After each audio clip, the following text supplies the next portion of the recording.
I'm ostracized and traumatized by everything. I'm not alright, I'm lost inside. And anything I say, you better listen up closely. Mostly, I'm the one and only. Bring it home slowly. Hand your boy the trophy. Patience is holy moly. I got him hating on me like Michael. Yo, konnichiwa. Di video kali ini Mimin mau ngelanjutin alur sampingan Tensura. Tapi sebelum lanjut ke videonya, buat kalian semua yang baru bergabung atau baru mampir ke channel ini, bisa bantu channel ini dengan cara klik tombol like, tombol subscribe, juga nyalain loncengnya agar video-video di sini semakin membaik lagi. Dan kalau ada salah dalam penyampaiannya, mohon dimaafin. Yaudah, nggak usah lama-lama, kita langsung aja yuk gas ke videonya. Cerita dimulai. Midre yang sebelumnya mendengar percakapan antara Stella dan Hermes pun berkata, aku memang telah mencium ada sesuatu yang mencurigakan. Ternyata ini semua rencana dari Clement. Jika kita sudah tahu, maka kita nggak boleh bertindak seperti yang dia mau. Melihat kehadiran dari Midre saat itu, Stella dan Hermes pun jadi terkejut. Stella pun saat itu langsung membungkukkan badannya dan memberi hormat kepada Midre. Sudah lama tidak berjumpa dengan Anda. Saya Stella saat ini telah kembali. Midre yang mendengar kata-kata Stella itu pun tersenyum dan berkata, baguslah kalau begitu. Kau harus santai aja. Tetapi kalau seperti itu masalahnya, kita akan membawa perang pada pihak siapa? Hermes yang mendengar itu pun kemudian berkata kalau dirinya sebenarnya juga bingung karena masalah ini akan bersifat negatif. Jika mereka nggak hati-hati, mereka bisa saja dijadikan umpan pada pasukan Clement. Mendengar itu, Midre pun berkata dirinya nggak berpikir kalau Clement itu sebenarnya jahat. Tetapi Midre itu nggak suka sama lelaki yang bernama Yamza itu. Padahal kekuatannya nggak jago-jago amat, tapi dia udah songong banget kayak gitu. Melihat kecemasan dari wajah Midre dan Hermes, Stella pun saat itu bertanya, apakah akan ada perang besar-besaran? Mendengar itu, Midre dan Hermes pun jelasin, karena Raja Iblis Carrion telah melanggar perjanjian non-agresi. Milim pun telah menyatakan perang kepadanya dan udah pasti perang besar akan tercipta. Karena dari awal, pelanggaran perjanjian itu agar Carrion bisa menjadikan Rimuru sebagai Raja Iblis.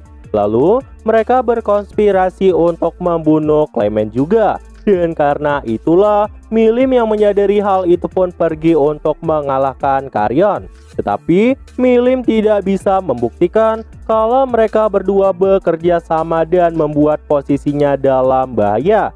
Karena itulah, untuk mengumpulkan bukti-bukti, pasukan Clement pun diizinkan untuk menginvasi Eurazania. Sudah menjadi hal wajar bagi mereka, para pemuja naga, untuk bekerja sama dengan pasukan dari Clement. Dan begitulah, pasukan dari Milim pun diminta untuk bergabung dengan pasukan mereka.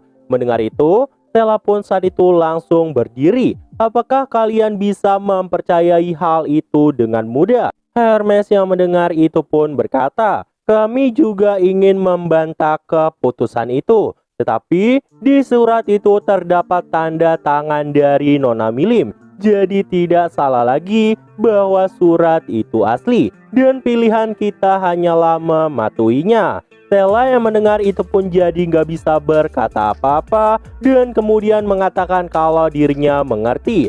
Namun tiba-tiba Stella pun berkata, kalau begitu aku juga akan ikut dan akan kupastikan dengan mata kepalaku sendiri apa yang sebenarnya terjadi di medan perang. Tetapi Midre yang mendengar perkataan dari Stella itu pun langsung menolaknya. Hermes saat itu juga setuju sama Midre. Karena Hermes berkata, kau pasti juga mengerti kalau hal ini itu berbahaya. Namun, Stella malah tersenyum dan berkata, tidak masalah, aku juga telah menjadi kuat karena sudah berlatih di Tempest. Mendengar itu, Midre dan Hermes pun jadi terkejut dan mereka penasaran seberapa kuat Stella yang sekarang. Midre pun kemudian berdiri dan berkata, karena aku berencana untuk memilih 100 orang terkuat. Stella, jika kau sampai berkata seperti itu, mari kita pastikan seberapa hebat kemampuanmu. Stella yang mendengar dirinya diberi kesempatan itu pun kemudian tersenyum. Dan kemudian mereka pun berpindah ke tempat latihan. Di tempat latihan, kemampuan dari Stella pun mulai diuji dengan lawan bertanding yang merupakan prajurit Naga Pro. Midre yang saat itu berperan sebagai wasit pun berkata, "Bertarunglah dengan adil dan sekuat tenagamu. Tunjukkan rasa hormat antara kalian berdua. Pertandinganku mulai." Tepat setelah pertandingan dimulai, Stella dan rekannya itu pun memberikan hormat dan kemudian memasang kuda-kuda siap. Namun tiba-tiba orang yang pertama kali melesat saat itu adalah Stella. Stella pun langsung mengarahkan tinjunya tepat ke wajah orang itu yang bahkan sampai membuat Midre dan Hermes pun terkejut. Namun tiba-tiba lawan bertanding dari Stella pun langsung menanggapi serangan dari Stella dengan mengarahkan tendangan tepat ke wajah Stella. Stella yang melihat tendangan datang ke arahnya itu pun langsung mencoba menghindar. Tetapi sedikit kulit dari Stella terkena ujung kakinya. Stella pun langsung mundur beberapa jarak untuk menjaga kuda-kuda siapnya. Rekan berlatih dari Stella itu pun kembali maju dan melancarkan serangan bertubi-tubi ke arah Stella. Tetapi Stella bisa menangkis semua serangan yang dilancarkan oleh prajurit Naga Pro itu. Melihat kemampuan mengejutkan dari Stella, Hermes dan Midre saat itu terlihat sangat terkejut karena Stella bisa melepaskan semangat bertarung dan itu mereka rasa sangat menarik. Tetapi mereka berdua juga menyadari kalau Stella saat ini belum bisa menguasai jurusnya sendiri. Namun tiba-tiba serangan kuat tepat mengenai perut Stella. Hermes yang melihat itu pun mengira kalau Stella akan tumbang. Tetapi aura dari Stella saat itu masih melindungi tubuhnya yang membuat mereka berdua yang menyaksikan itu pun sangat kagum sama Stella. Karena Stella saat itu hanya menahan dengan semangat bertarungnya.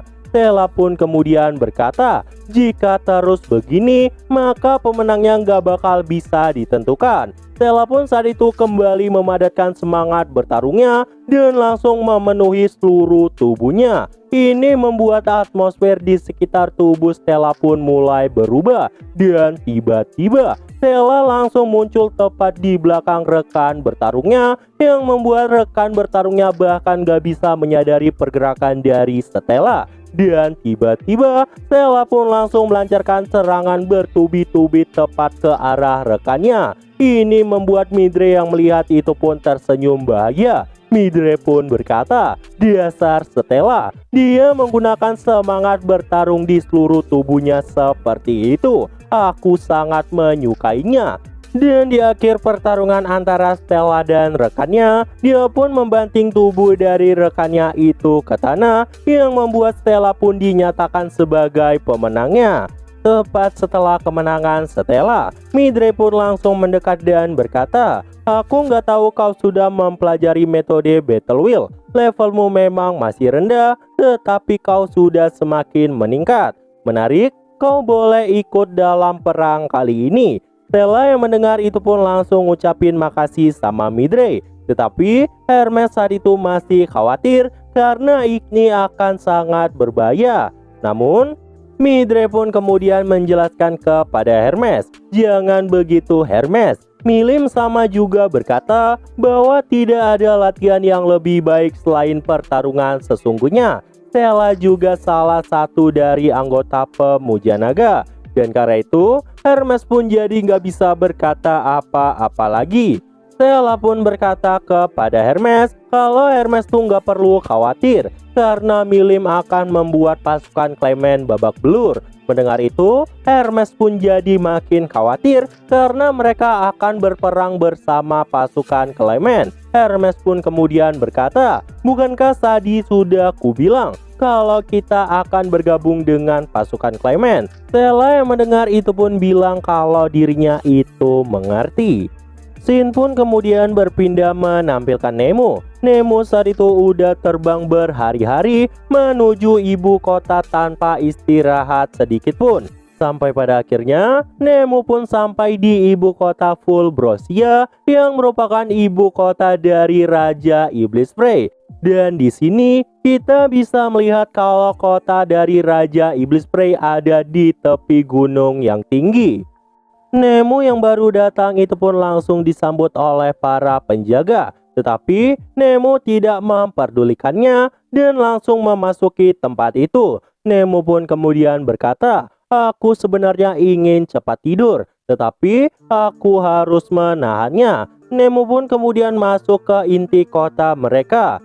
Dan kemudian dirinya pun kembali disambut oleh pelayan. Pelayan itu berkata kalau dirinya udah menyiapkan spray agar Nemo bisa tertidur lelap. Tetapi Nemo tiba-tiba mengatakan hal yang mengagetkan, bahwa Nemo tidak akan melakukan hal itu sekarang. Mendengar itu, pelayan itu pun sangat terkejut karena dia nggak menyangka kalau Nemo akan mengesampingkan tidurnya. Dan sampailah Nemo di ruangan utama. Nemo pun saat itu disambut oleh kedua pasukan utama yang bernama Claria dan Lucia. Nemo pun saat itu berkata kalau dirinya ingin bertemu dengan Raja Iblis Prey. Melihat Nemo yang saat itu seperti terburu-buru, mereka berdua pun sangat kaget.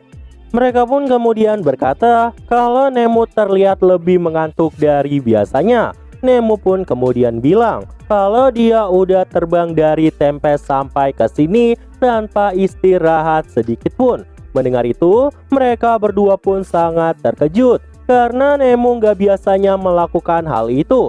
Karena Nemo biasanya selalu mementingkan tidurnya daripada hal yang lain. Dan karena itulah, Nemo pun pada akhirnya diizinkan untuk menemui Raja Iblis Prey yang mana saat itu di dalam terdapat tamu yang sangat penting.